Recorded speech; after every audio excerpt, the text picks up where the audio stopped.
welcome. We'd like to introduce ourselves. This is Natalie with Cash from Poor Behaviour. I'm Steph from Good Dog Ownership School. We are a positive training school. We introduce no aversives. We do not use collars, leads to yank our dogs. It's all positive and reward. And the rewards can be praise, or they can be the primary reinforcer, which is food.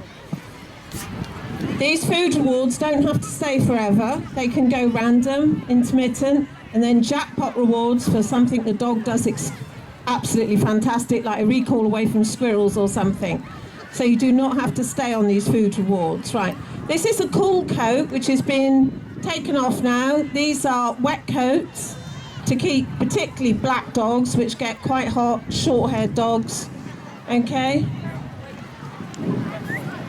Do you want me to take? They keep the dogs lovely and cool.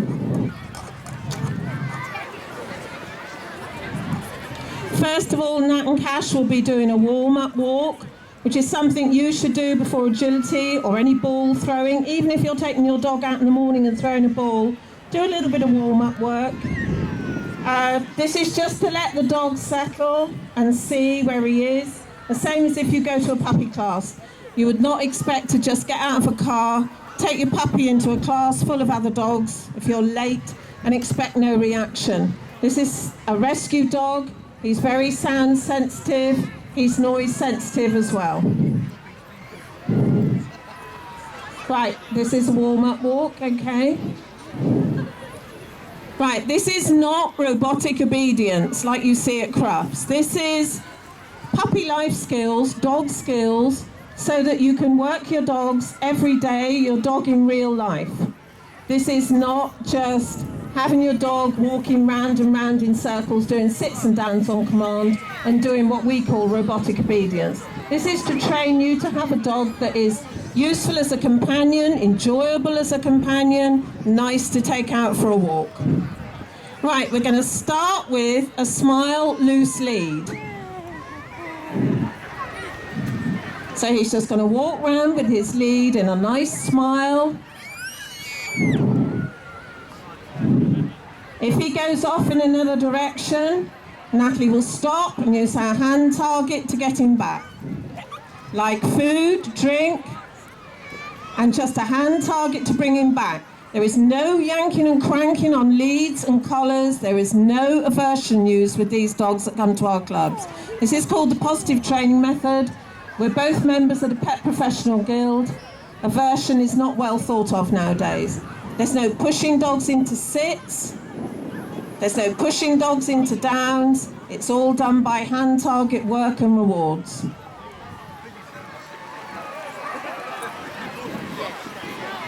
As you can see, Nat is using her left flat palmed hand.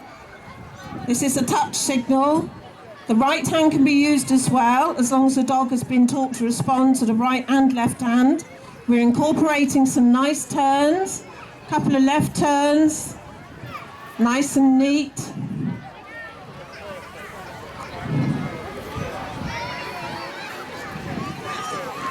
At the end of the loose lead walk, the dog will be rewarded. We're training, we reward for each look, each check-in, each watching us.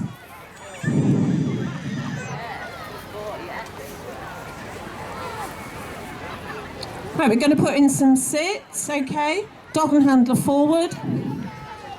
Dog and handler halt.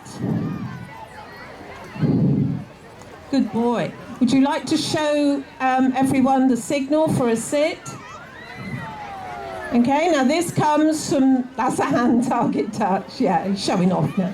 Right, this comes from a lure on the end of the dog's nose. This comes up from the puppy's nose, and it develops into a nice signal. If you'd like to go around and show each side what your hand signal is for a sit, so everyone can see.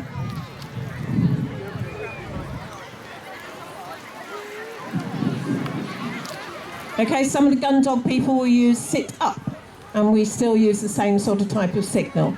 Okay, we're going to do some distance work now. So we'd like to do some distance downs.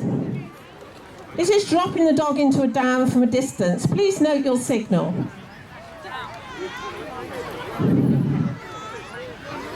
Okay, a sit from a distance. Good boy. And a stand from the signal. Good lad. Okay, and we're going to end on a sit. Okay, you're going to ask your dog to wait with a nice 5-bar gait wait signal. Right, this is what we call a wait signal. We call it a 5-bar gait. They're taught this from the very beginning for their food. They're taught it at home for their food bowls, in impulse control. They're taught it for the car, so your dog doesn't jump out of the car and just into like a wild boar pack in the forest, into other dogs. Okay, and you're going to do a nice recall from that sit and wait.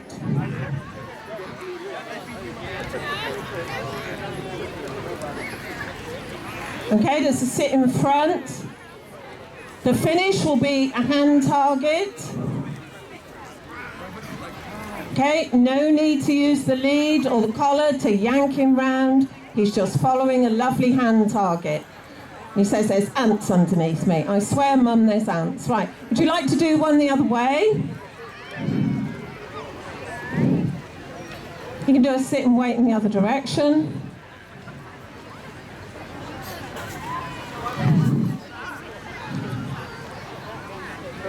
Lovely performance, thank you. You got itchy bum. Right, if you'd like to ask him to sit again. Thank you, nice signal, nice sit. Dogs and children, eh? Who would work with them? Right, bring him in, nice recall. Okay, and you can do a finish.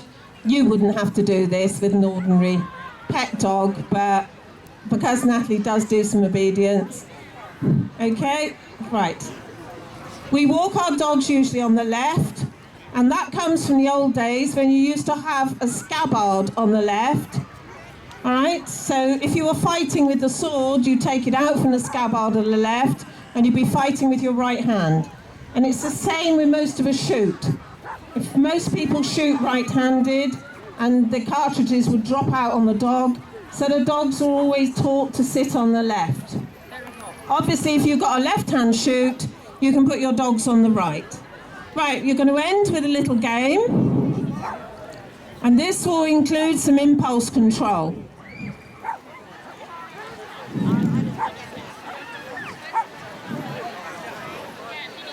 The dog is reminded that he's not to go to it until he's given a release cue to go out and get it. Natalie's commands are so quiet. His game is a little bit of rag, but she has a release cue to end the game. She's saying thank you, and the dog releases it immediately and gets a reward. Okay, if you'd like to do some impulse control.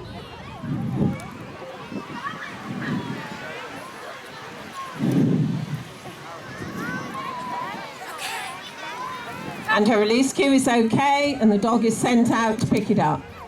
And again, that's his reward. It's a great game at the end, but there is some control in that we can always say, that's enough, thank you, good lad, and he gets rewarded.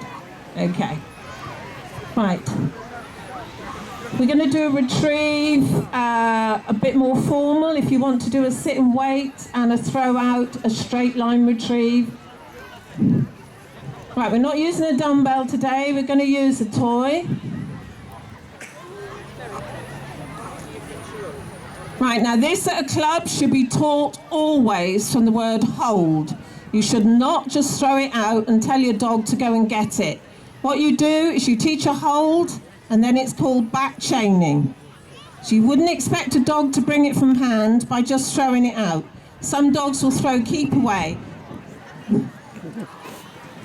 I expect you've chased your puppies at home for a slipper or a sock, and they'll learn to play keep away.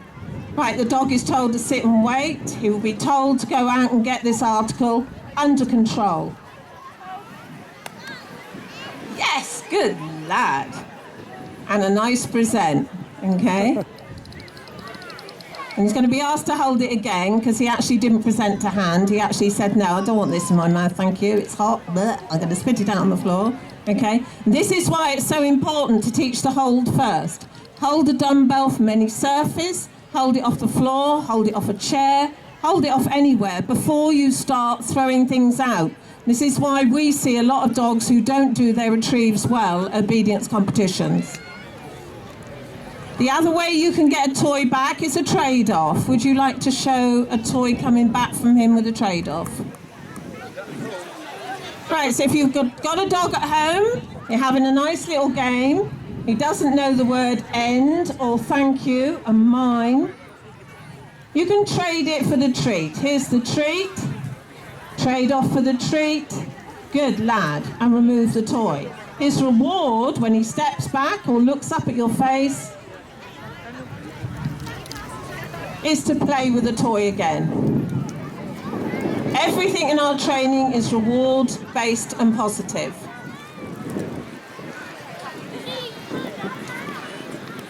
Good lad. Right, and the dog is happy, he's wagging his tail, he's got relaxed ears, relaxed eyes, he's not under any stress or under pressure. Good lad. Right, okay. Right, would you like to show with a toy just a formal end mine across your waist? Right, he's been told wait. Natalie uses thank you for when she gets her toys back from her dogs, but it's quite easily to use the word end. Put it across your waist, hide it, mine. And the dog offers you that look, looking up at your face. Impulse control, he gets the toy as a reward. Good lad, and his release cue was okay. Right. Do you want to do a sit and wait and a quick find it, watch your face, a watch? Right, this is very useful if you've got dolls coming towards you. If you've got dolls coming towards you, and your dog is not very happy with 3 dogs coming towards him, wait. Good lad. This is the way you teach, okay? Find it. Get him working for you, and then holding a bit up to your face, and a nice watch. Watch me. So if he was on a lead, if you pick up the lead and do some walking with him, good lad. Do some loose lead walking for him, and imagine there's 3 dogs coming in on this side. The owner is going to call her dog in, turn the dog away, and throw a reward the other way. That means, because he's a rescue dog, he's a little bit unhappy, say about 3 dogs coming into him at once. He looks the other way, it's all under control, it's all happy, and he doesn't have to put himself in a situation of having no space and having 3 dogs in his face. So the owner will anticipate, I know this dog's not going to be happy with 3 dogs in his face, so I'm going to turn him away. This can be looked up on YouTube. It's called BAT Adjustment Training, and it's on YouTube with Grisha Stewart. Right, we're going to do now some leaves. So what would you like to use as a leave? Use his toy? Or do you want to use some food? Okay. Right, we try not to use leave for toys unless the dogs are going towards someone else's toy, or leave for like when he went towards your picnic. This is for food. This is a tub of food. He's been asked to leave it.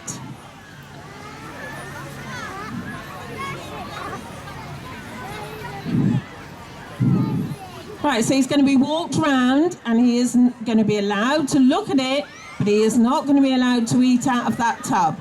This is a leave. There's no shouting at the dog. It's a nice loose lead. He's engaged with it and said, oh, chicken mum, but I get a better reward if I come back to you. Yes, good boy. If we're not clicker training, we use yes as our marker words. There we are. Now you can hardly hear her saying leave.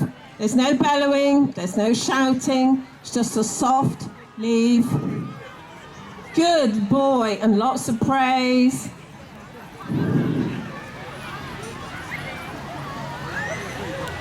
Right, and that's, you see now, he can walk past it, he's hardly even bothering. And he says, Mum, it's chicken. Mum, I come back to you because you're better. Okay, well done. Right? Okay, if you'd like to pick that up.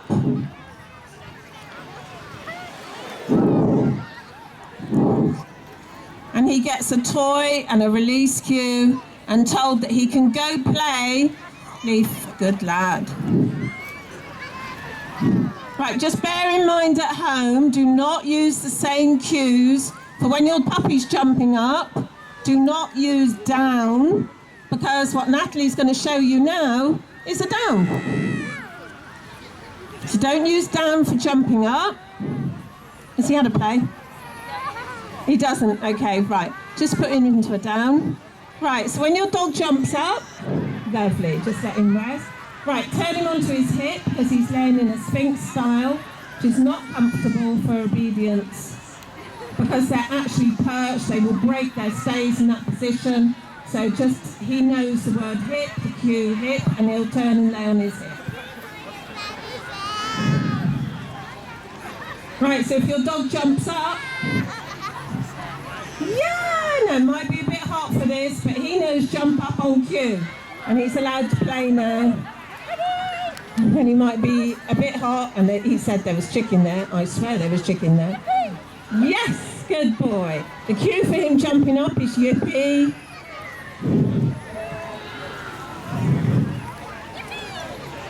He says it's hot, Mum. I've done one. Thank you very much. Yeah, good boy. All right, so we use a different word at home for a dog jumping up as our cue. And we reward them for all feet on the floor, and our word is off. All right? Right, would you like to end on your party piece, please?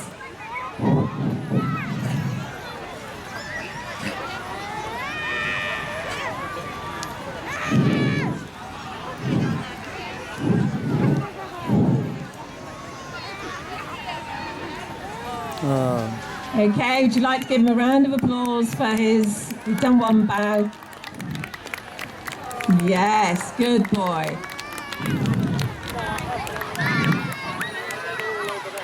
Yes, good boy. All right, our marker words are happy, yes, to tell them they're doing well, and they get rewarded. Well done.